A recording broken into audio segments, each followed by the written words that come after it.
6 лица се повредени во две сообраќајни незгоди кои вчера се случија во близина на Велес.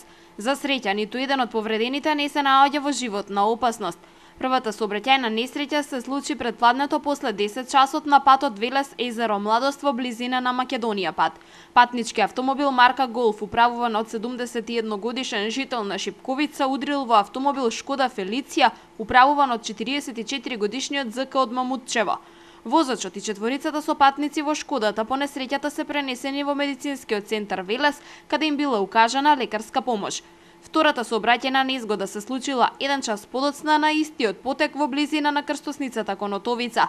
Автомобил Даево Ланос, управуван од 52 годишниот велишанец ДЦ, преминал на левата страна на коловозот и удрил во металната заштитна ограда.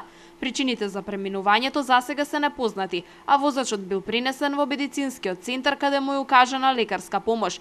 Увид на лице место е извршен и сега се работи на утврдување на причините поради кои дошло до незгодите.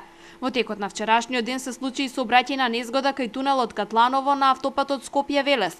Во директен судир на два автомобили со телесни повреди се здобија 7 лица, од кои едно поради сериозноста на повредите веднаш е пренесено во ургентниот центар во Скопје, а останатите во Велес. Според сведоците, едниот автомобил возел во спротивна насока и додека другиот претекнувал колона по левата лента, директно се судриле.